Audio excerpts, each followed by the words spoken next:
I was born in the city of Monterrey, the state of Nuevo León in Mexico. We grew up in South Central Los Angeles for a while before we moved to the San Fernando Valley. My dad used to beat me up every day because of alcohol. It wasn't the picture-perfect type of atmosphere to be growing up in. When I was 14, my dad had beat me up for the last time, and so I left. The funny thing is I had no place to go.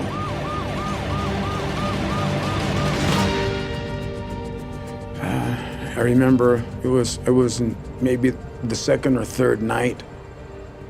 A couple of guys tried to hurt me while I was sleeping behind a dumpster. My nose had got all bloody, and I walked up to one of the prostitutes that was on the boulevard, and she said, are you hurt? Well, of course, being 14 and macho. Oh, good. Someone to protect you, huh? I told her, I'm not hurt. Are you hurt? Do you need someone to protect you? Now, looking back, I realize that she took pity on me, and she allowed me to stay with her.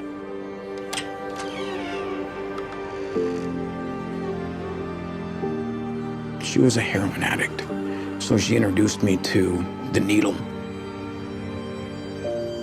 I would help her gather her money. I basically would stay in the closet with a baseball bat just in case anybody didn't want to pay her. It was my job to come out and start swinging.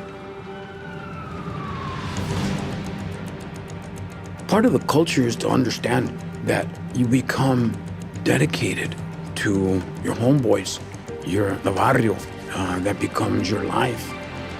A lot of people don't even leave their neighborhood.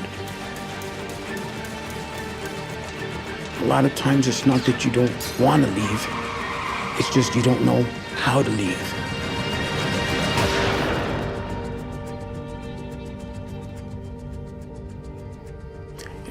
I hate to say this, but after you've buried enough people, you kind of just get used to it.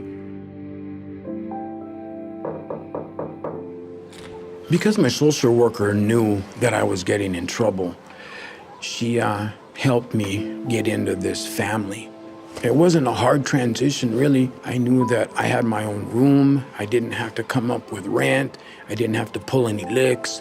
I didn't have to sell dope. I was getting comfortable in the fact that the dad actually took care of the family. The mom actually cooked meals, and they were wonderful meals. I started going to the Mormon church. The bishop asked me if I would be interested in going on an LDS mission. And I thought, well, that sounds pretty good. Anyways, I went and served a mission for 2 years. Some of the greatest miraculous things I'd ever witnessed in my life. After my mission, I got married. We had 3 kids, and it seemed like life was good. After a few years, we were struggling like everybody else. I was trying to figure out how I could make some money in order to take care of my family. And naturally, the first thing I thought of, something that came easy to me when I was a kid, was selling drugs. She picked the lock and caught me with 4 ounces of rock cocaine. She didn't know exactly what it was, but she knew it was illegal. She left me and took my 3 kids with her.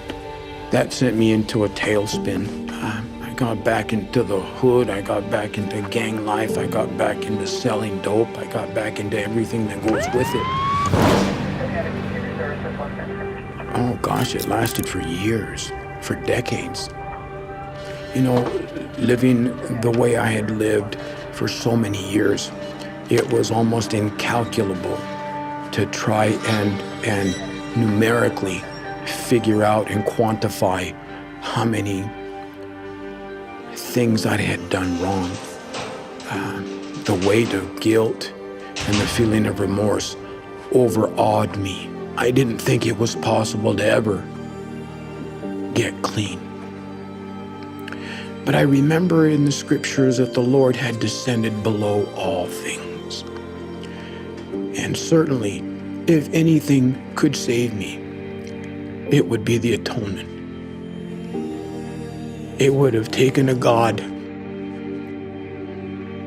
who had descended below all things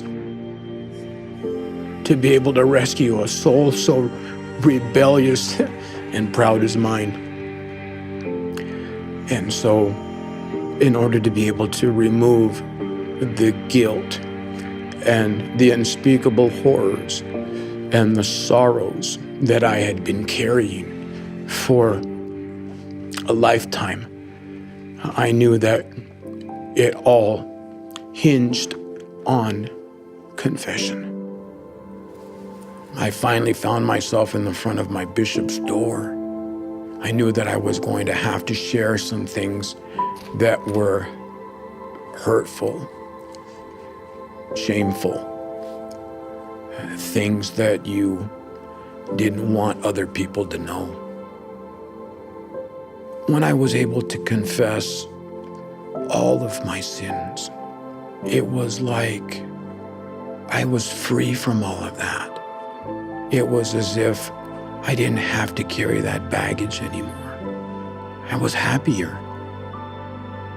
Since I've been rebaptized, I've been married going on 3 years. I've been clean and free from addiction.